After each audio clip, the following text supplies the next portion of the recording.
That was our go-to store, JCPenney, Eastgate Mall, Chattanooga. Spent a lot of time there. We bought everything that we needed for our homes. Our home, we didn't have multiple homes. Good grief. I'm a pastor's kid. I figured that one. Everything we needed for our home. We bought tires there. Had our car repaired in the JCPenney automotive shop. Some of you remember that. Certainly we bought our clothes at JCPenney.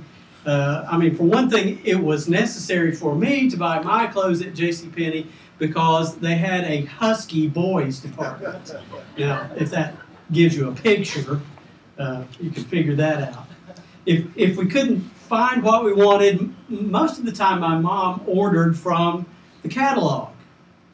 Catalog sales were really big then. In fact, the catalogs themselves were really big. They were enormous. If you are old enough to remember those catalogs arriving at your home, they filled up your mailbox. But with the coming of the digital age, everything changed. Everything in retail completely changed. Catalog sales went away. Everything became different. And if you'll allow me to use kind of a worn out phrase, but I really need to use it this morning, the paradigm shifted. Since I will be using that word, let's make sure we're all on the same page. The word paradigm simply means this: the universally accepted model for just about anything. In this case, the universally accepted model for doing retail business changed completely. But JCPenney did not. And because of that, their profits began to dwindle. They began to go down. And if you pay attention to such things, you might have noticed that for the last several years, JCPenney has been trying to play catch-up. Their business just was kind of broken down, and so they've had to flip that business, turn it around, remodel it, so to speak, in order to bring it back to profitability. Now, if you've watched that journey along the way, you know that they have completely remodeled all of their brick and mortar stores. I think at least a couple of times they have hired and fired administration because things were not going very well. They reached out to other retailers. They made partnerships with companies like Sephora, Ralph Lauren, in order to enrich what they offered in their stores. They dropped catalog sales. They finally got a clue and moved to internet sales like everyone else. And for a period of time, you know, we live in a world where we can't say whole words anymore. We don't go on vacation, we go on vacay. And we don't do renovations on our homes, we do renos. And so for a period of time, they changed their name. It was cool to say JCP. Now they've gone back, by the way. But all of this in an effort to bring their company in under the new paradigm for doing retail business and to restore profitability. Last week we began a month-long study in the book of 1 Peter as Peter, from his vantage point of having become a completely redone person, teaches us what it's like for God to change our lives, to do a makeover, to flip our lives, if you will. And last week, one of the essential ingredients for a flipped life, a made-over life, we learned from Peter is this thing of personal holiness. Today, as we look at some of the words that Peter wrote, it talks about how God brings us along to be part of His church. JCPenney was forced into a complete shift in paradigm because of our ever-changing culture. Just like that, the church itself completely shifted paradigms, the universally accepted model for being the church in the first century. Now the difference is JCPenney responded to the culture. The change in paradigm for being the church was all part of God's plan all along. This is just where they reached the point where it was time for the church to become something new. Now, if we don't have reference points for what it was like to live in the first century, I don't think. But if you can just try to imagine being a new believer in the first century and how difficult it must have been to get your head around all the things that were changing. It must have felt like upheaval in some respect, because we as human beings don't like change. Have you noticed? We don't like things to be different because we like our little comfort zones and we like things to be the same all the time. And here, everything was changing about being a believer. And so it was up to Peter and the other apostles and the other New Testament writers to help this new church understand what was going on. You know, very, very plainly put, Peter was trying to teach new believers, all of whom had Jewish backgrounds at that time, that this is completely different. The people of Israel, as they were the people of God in the Old Testament, that whole identity being the people of God has broadened. It's not just the Jews anymore. The Jewish practices of the Old Testament are not required anymore, all because of Jesus Christ. So very wisely, as Peter wrote his words about God's church and this whole identity of the new Israel, he drew on his very vast knowledge of the Old Testament because he knew that his audience would have a very strong knowledge of the Old Testament. And he brought in words of Isaiah and words from Exodus to help this new church understand how they are now, and we are now, the new Israel. Before we read Peter's words, I want us to take a look at the Old Testament words. First of all, he pulled one phrase from the book of Isaiah. In Isaiah 43, the prophet heard God speak of Israel as the people I formed for myself. That is such a strong phrase that Peter used that in his writing. In Exodus, God spoke directly to the Old Testament Israel. He spoke to them and he said to them in Exodus 19, "Now if you obey me fully and keep my covenant, then out of all nations you will be my treasured possession.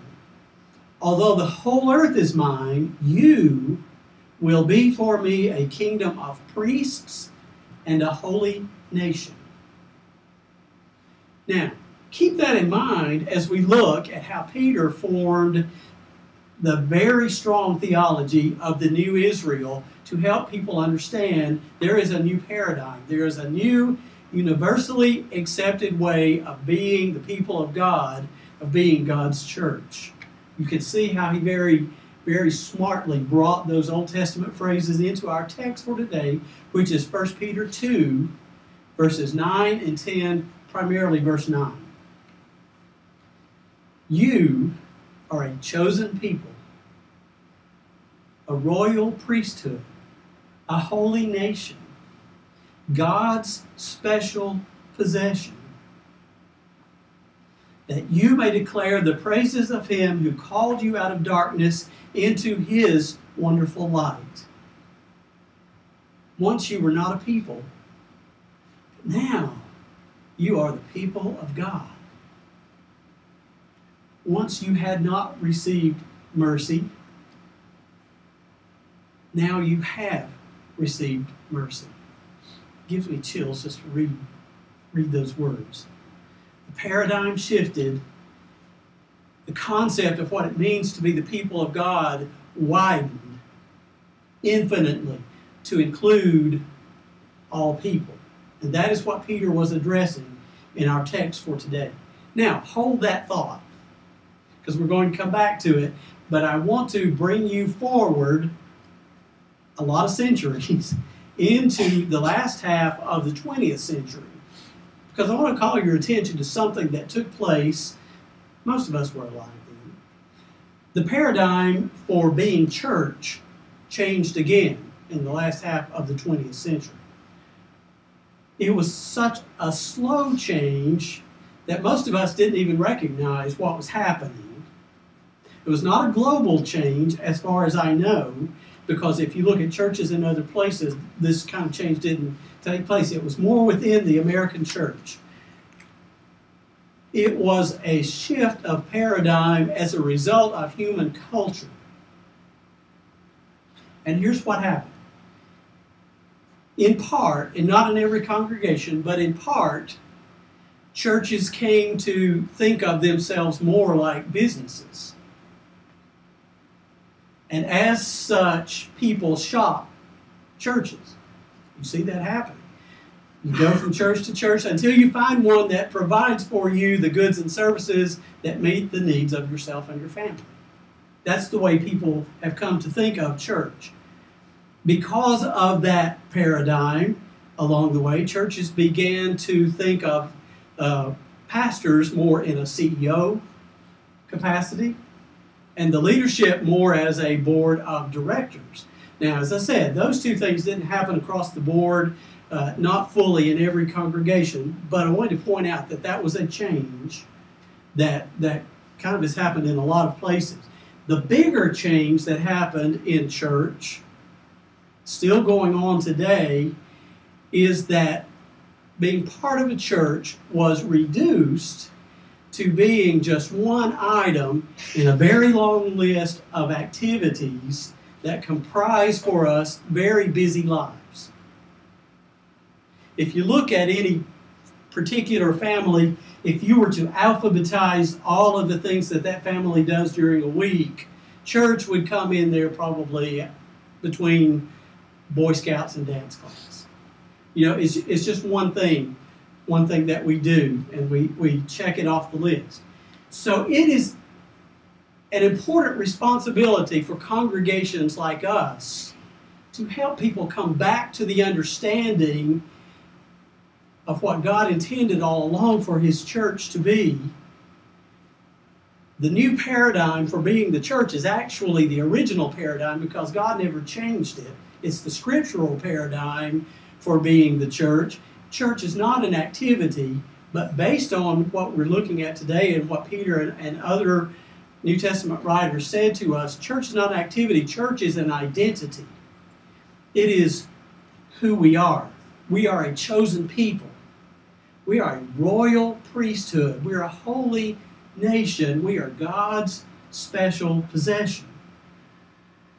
We kind of flipped ourselves, at least in some places. And so we've got a responsibility to kind of get ourselves back on track as far as what it means to be God's church. Let's take a look at what Peter said to us, the four characteristics of what it means to be God's church. The first thing he says is, you are a chosen people. Now, that directly parallels the people of God in the Old Testament. Our identity directly runs parallel to what they were to God. We are in a covenant relationship with God, just like the people of the Old Testament Israel. In a covenant relationship, both parties have responsibilities. In this covenant relationship, what God does for us is exactly what we just sang about. We just sang a whole song about the fact that what God does for us, He calls us friends. We have this loving kind of relationship with the God of the universe. We're privileged because of that. Not that that makes us special, but because that is an astounding identity that no one else has if they are unbelievers. I don't know if you think about those kinds of things very much or not, but if you don't, think about it now. The God who created the stars and holds them in place, the God who is rich beyond measure, infinite beyond understanding, the God who heals, the God who defends, The God who is absolutely the King of kings and Lord of lords forever and ever wants to be a friend of little old me and little old you.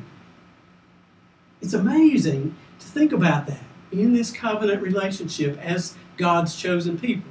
Now, as I said, covenant means there is a responsibility on both sides. For the people of Israel in the Old Testament, the responsibility was to obey God's law.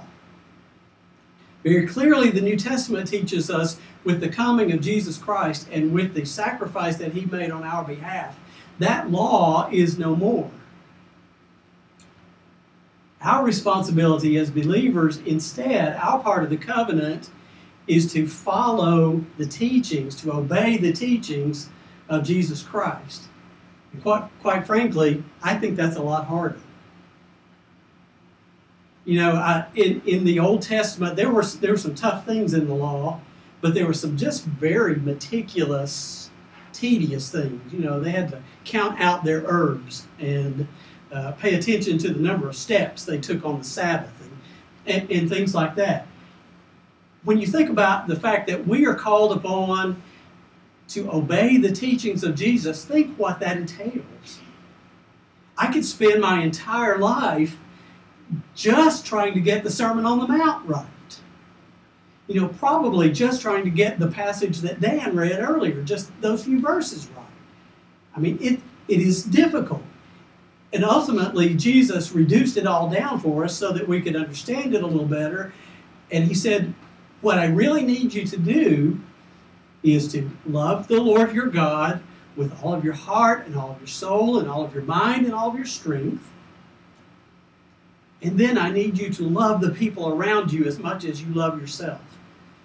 No matter who they are, no matter what they look like, no matter what they've done to you, no matter what their lifestyle is, I need you to love them as much as you love yourself. And in these two commandments, all I need from you is that you are perfect. That's it. Just be perfect in all of those things, and you got it right. It's a tall order. The difference between us and the Old Testament people of God, the people of Israel, is spelled out by Peter in the verses that we just read. The difference is now we have received mercy. Once we had not received mercy, now we have received mercy.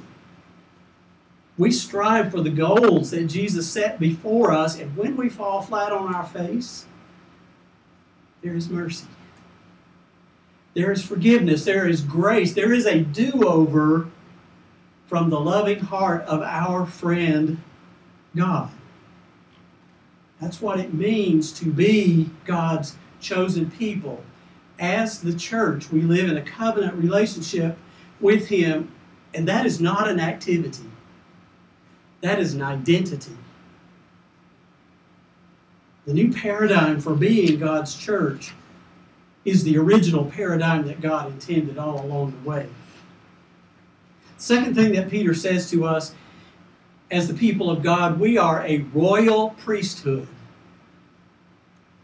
That means that I'm a priest, Courtney is a priest, and Bill is a priest, and Billy is a priest. Every one of us in this room, God intends for us to be priests. Not just the people who are ordained or in leadership in some way or receive stipend for the work that we do, but we are all priests. And what do priests do? Think about it. They give all of their worship. They give all of their work. They give every moment of every day to God in order to bring God's kingdom about here on earth. And every one of us are called to be priests just like that. When I was in seminary for the first time, I don't know how I missed it, but for the first time I learned the term priesthood of the believer. It's one of those kind of stackpole phrases that is very dear to the hearts of traditional Baptists. And so, You're in a Baptist seminary. There you are. You're a priesthood of the believer. You know, I got it right on the test, I guess. But I didn't really understand it until I was able to work for 13 years alongside Howard Olive. Cindy knows what I'm talking about. Lisa knows what I'm talking about. Howard, or Brother Olive, as we affectionately called him, lived and still lives what it means for all of us to be priests. And so I learned from him for that period of time. As the pastor of what was, and it is really, you know, a fairly large church, in that role, Howard never saw himself as the head of the church, or the king of the church, or the decision maker, or the policy maker. He saw himself as the servant of every person in the congregation. That was his mission. And as such, part of his ministry to the people of congregation was to empower every person that would possibly cooperate to be a priest, to engage in ministry within the church and within the community. If there was education needed, if resources were needed, Howard saw to it that those things were available. He never felt as if things could not get done if he didn't have his finger on all of it. He put us all to work in the areas in which we were called. He affirmed every single person as being gifted by God for the work in ministry. Man or woman, it didn't matter.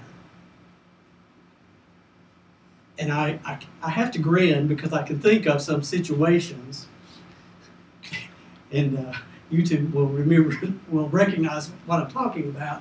But along the way, you know, Howard, of course, worked with some very stable, strong, deeply rooted Christian people. But he also worked to empower the eccentric people, and the quirky people, and the whiny people, and the people with issues, and the people with anger, and the people with agendas, all because he saw himself as a priest, enabling other people to be priests because God called all of us to be priests as his chosen people. There's not a thing in that description that I just brought to you that is an activity. Church is an identity. The new paradigm for being the church is the original paradigm. Peter also said to us, we are a holy nation. I mentioned that word last week. That's kind of what the whole message was about last week, that word holy. For Peter, and it needs to be for us as well, holiness is the pinnacle. It's the top. It's what we strive for. It is hagios, the Greek word. It means we are different. We are separate. We are unlike any other because we are the church. We are the people of God. Now, let me give you some examples of how we are different. Different in a good way, by the way. Think about free time. Think about how people use free time.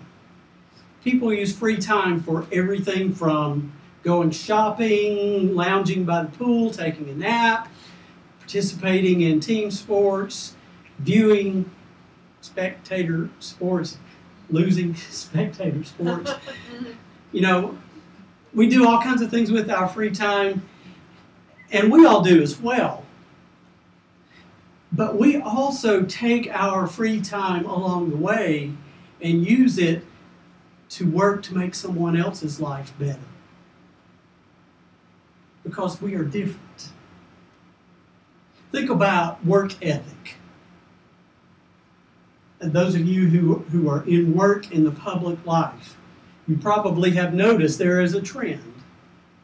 Work is what you have to do in order to get by, in order to earn your paycheck. And that's kind of the bottom line, and that's where people aim. But as Christians, We are called to strive for excellence in our careers and in our professions because we are set apart from the rest of the world. Think about relationships. Someone said to me this week, and I couldn't remember who it was, but talking about a family, and they haven't spoken in months. That's what happens in a lot of relationships. If there is a division, well, let's drive that wedge a little deeper. And let's keep on fussing and fighting because it creates drama and therefore it keeps us interested. It happens in all kinds of relationships, not just family, but business, government. You look at all of it, and what does the world know as far as relationships? Division. As Christians, we are called upon to work for unity, harmony. We are called upon to work for mutual respect and understanding and for the dignity of all human beings because we are hagios, we are holy, we are unlike any other people. Think about folks who are needy in the community, folks who, for whatever reason, they've lost jobs. They've had severe illnesses.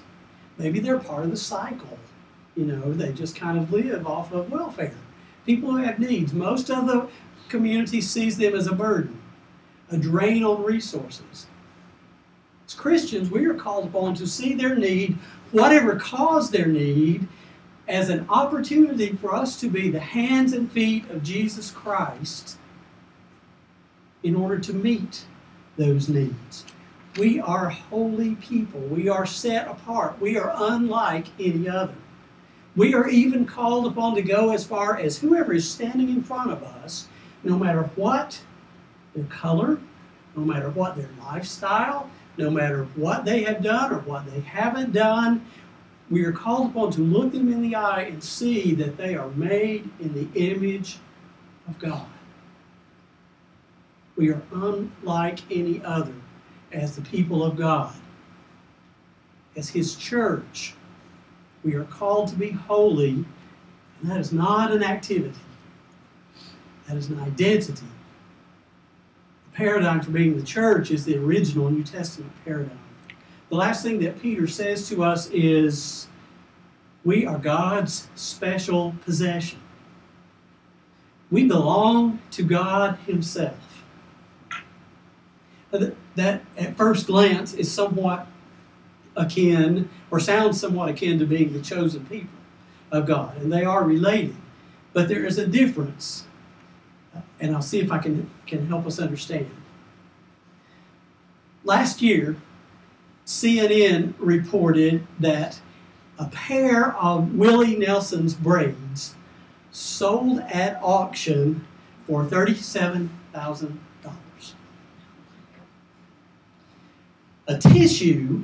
A used tissue that had touched the nose of Scarlett Johansson sold on eBay for $5,300.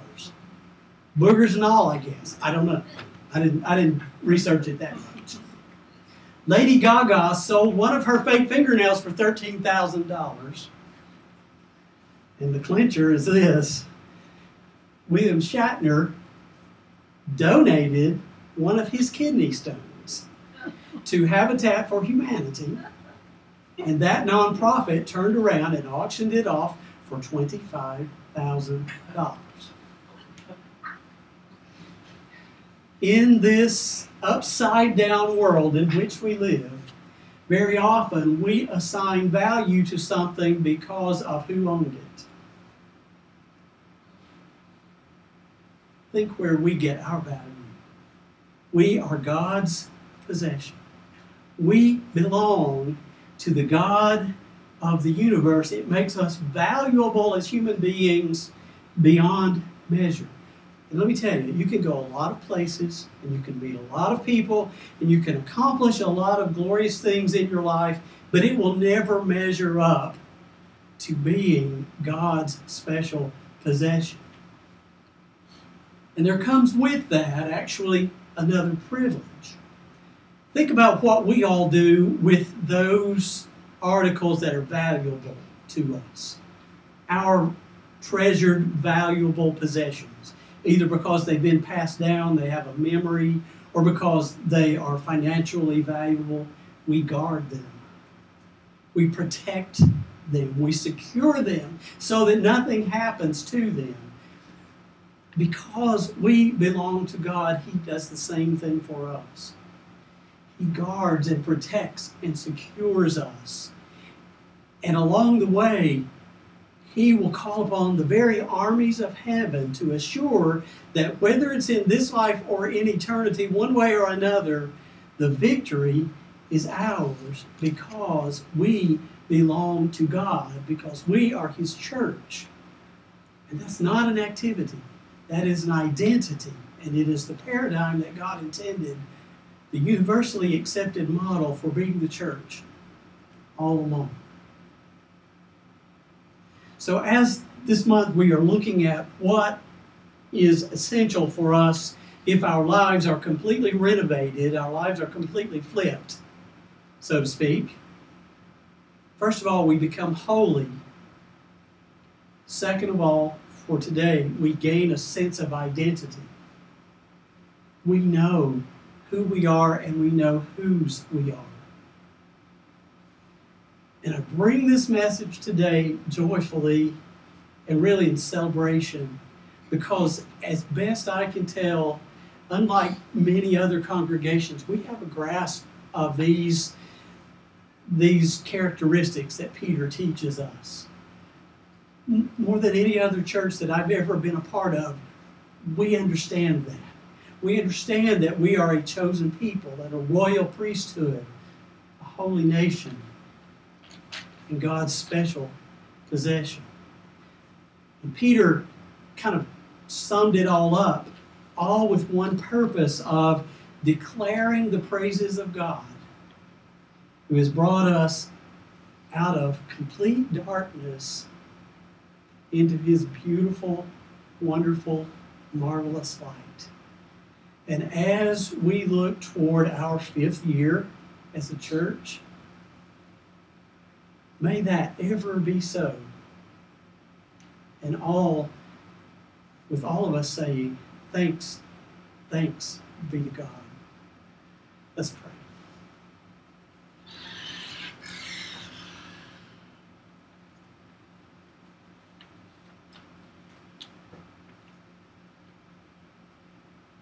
We worship You this morning, Father God, because of Your greatness, because of Your might, because of Your power, Your infinite nature.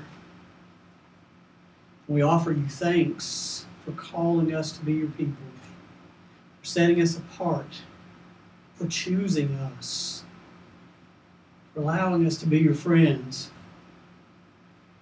for forgiving us when we fail on our part of the covenant.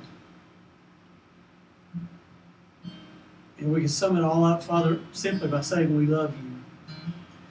And help us to love You more. I thank You for this congregation. I thank You for every person who is here, for those who could not be with us today. I thank You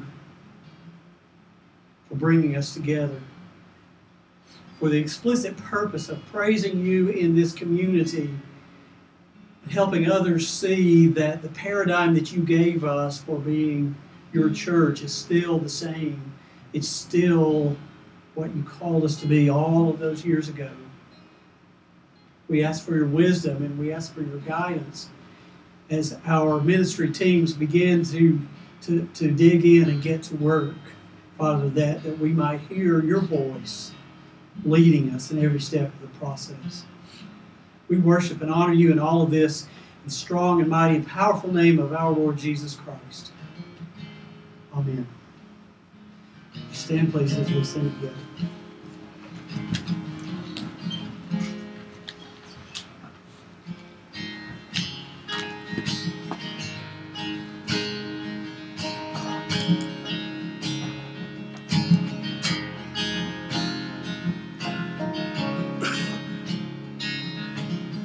Calling me to lay aside the worries of my day, to quiet down my busy mind and find a hiding place. Worthy, you are worthy. Open up my mind and let my spirit worship you. Open up my mouth and let a song of praise come forth. Worthy, you are worthy of a childlike faith and of my honest praise, of my unashamed love, of a holy life, of my sacrifice, of my unashamed love.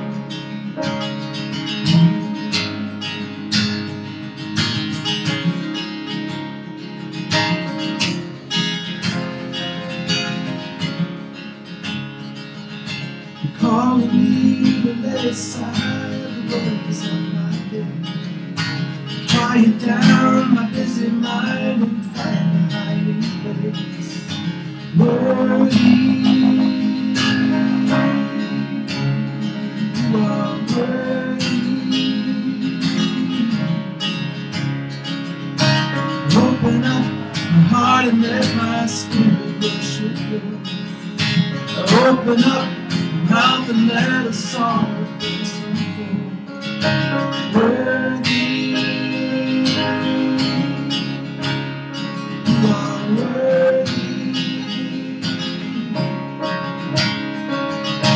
of a childlike faith, of my honest praise, of my unashamed love, of a holy life, of my sacrifice, of my unashamed love,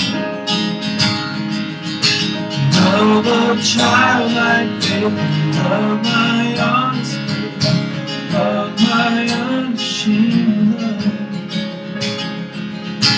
of a holy life, and of my sacrifice, of my unashamed love.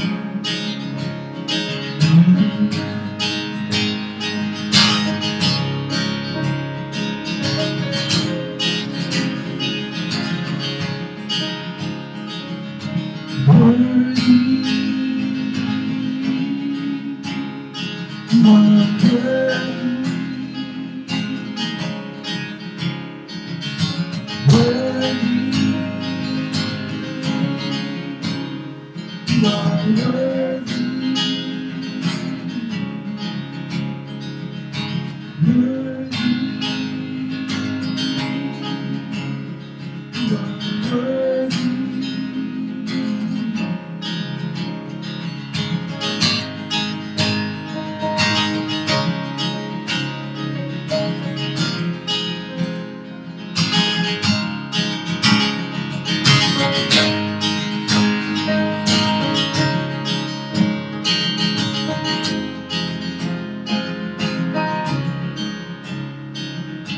Calling me to lay aside the worries of my day, to quiet down my busy mind and find a hiding place.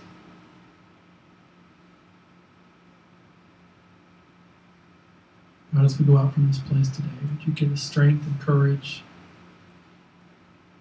to be the people you've called us to be? Lord, remind us every day who we are in you. Teach us, help us to understand that identity and how it feeds into everything else that we do. All our power, our strength, our hope, our joy, our love, our peace, our patience, it all comes from that place of knowing who we are in you. And help us to be your people in this world. Help us to love well in our community. In your name we pray. Amen.